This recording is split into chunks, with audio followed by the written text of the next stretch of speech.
This week in the Regency, it's Easter.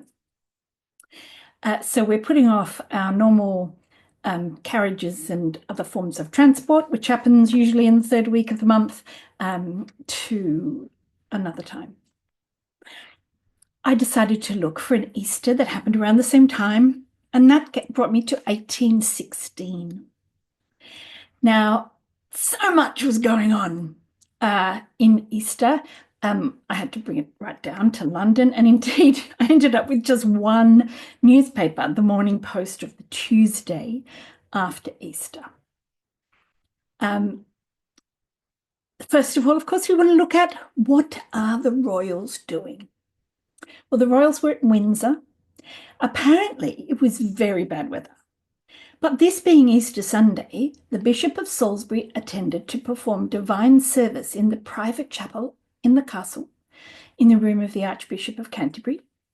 Here is the private chapel in the castle. On account of the severity of the weather, the royal family have not left the castle for several days past. This morning, the 1st Regiment of Foot Guards quartered here marched from the foot barracks to the cavalry barracks and attended divine service. So what were the royals doing? They were going to church. What else was happening in London? All the summer theatres opened last night, Monday, each with the greatest promise of success. We have no room for particulars. And that's because there were a lot of theatres. So there were theatres which stayed open all year round, like the Theatre Royal in Drury Lane, and there were others that just opened for spring and summer. Some of those sometimes had Christmas things as well, but generally speaking, when the weather was really bad, they closed. Easter Monday, which was when the summer theatres opened, was not at that time a public holiday. Only Good Friday was. We have fashionable arrivals. So many interesting people. Lady Isabella Bridges, Mr. H. Addington, Lady Caroline Herbert, and Miss Montague together. Interesting. Mr. F. Manners, Dowager Lady Petra in Grosvenor Square, so she had some money. Lady Webster, also in Grosvenor Square. Miss Courtney in St. James Palace, and that's really interesting because some of my books have a character with the last name of Courtney.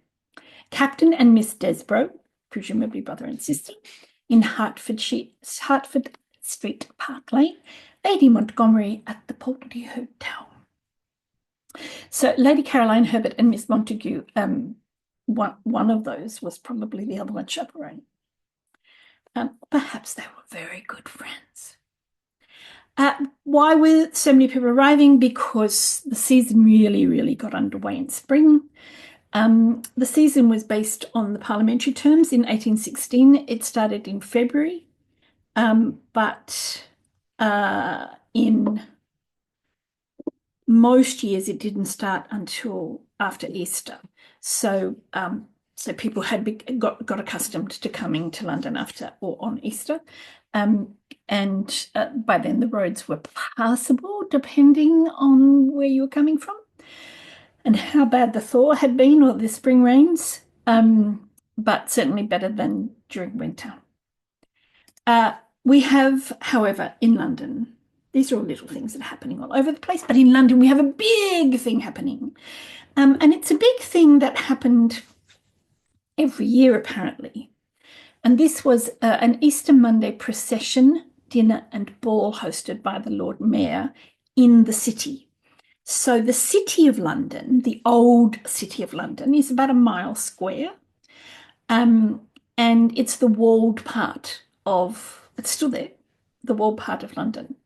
And it was run primarily by guilds and by, they called themselves livery companies, worshipful companies. And they're still there. They've got like 111 of them now, including the Worshipful Company of Information Technologists. And they keep adding to them as new careers evolve. People form worshipful companies. And so this one was a kind of Easter celebration, apparently a traditional one. Yesterday, according to ancient custom, So this is on the Easter Monday, remembering again, this is not a holiday. Yesterday, according to ancient custom, the annual sermon before the Lord Mayor and the governors of Christ's Hospital was preached in Christchurch, Newgate Street by the Bishop of Chester. The grand procession proceeded from the Mansion House at 1 o'clock. This is what the Mansion House looks like. About 800 of the Bridewell and Christ's Hospital boys walked from the Royal Exchange with one of the marshals at their head on horseback and in full uniform.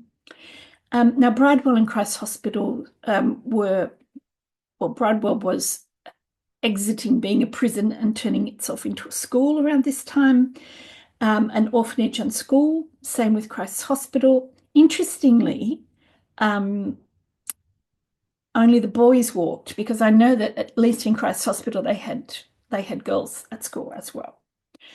And they were basically for very poor children. The boys were followed by the other city marshal, 4 marshalmen, 4 men in state livery, the state coach with the Lord and Lady Mayoress, etc., aldermen and their ladies, Sir William Domville, J. Smith, Christopher Smith, and so on. These are the aldermen, the recorder, chamberlain, and other city officers, with the sheriffs in their state chariots. And the sheriffs were by parish. Each parish had a sheriff.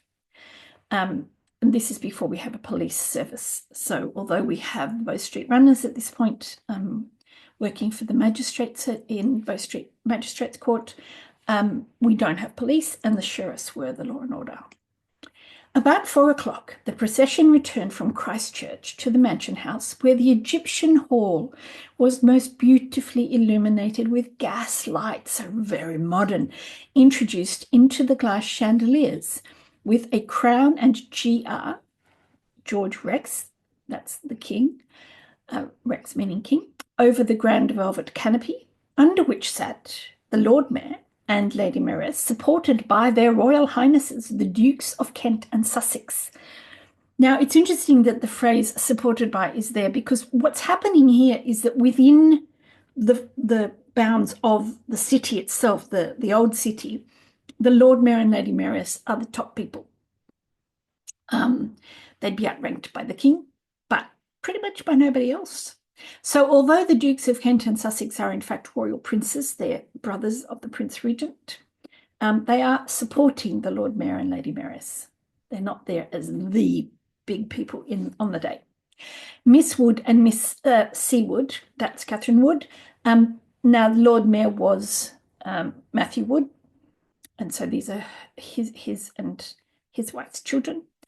Lord Clifford, Lord Erskine, Lord Kinnaird, etc. I love the fact that we only put the top people in, you know.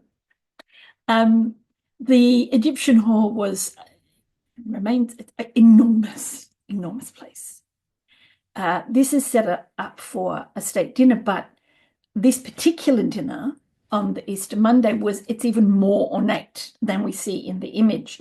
The tables were beautifully ornamented with 3 large temples supported by 12 marble pillars and decorated by emblems of peace and plenty, with many other ornaments of taste and ingenuity.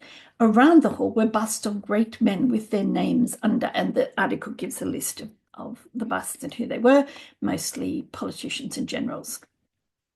At the bottom of the hall was displayed a beautiful silk flag with devices descriptive of the superiority of English manufacture, not British, we notice.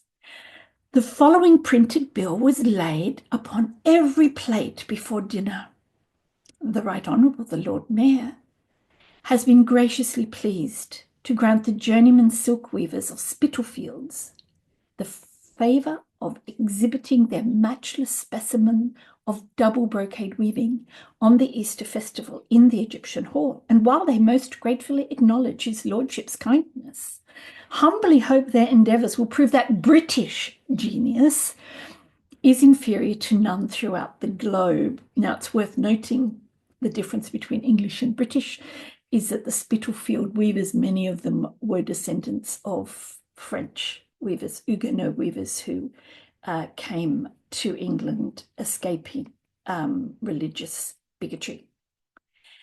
What is a double brocade? something like this, possibly even with more colors and more ornate. It's a particular way of weaving. It's very beautiful and very, very expensive in silk. And then there's the ball at night. The ball, we understand, was opened by His Royal Highness the Duke of Sussex and Miss Wood, the Lord Mayor's daughter. In addition to the company mentioned were the bishops of London and Chester. So the Bishop of Chester did the sermon and off he goes to the ball. This is the prince. About 4 years after the ball. This is 1820. The ball was in 1816. He's about 20 years older. Miss Wood at this point is 18, and he's about 20 years older than her, but he was single. So, you never know. Maybe she didn't mind dancing with him. But then, of course, we get the article comes to the really important part of the night.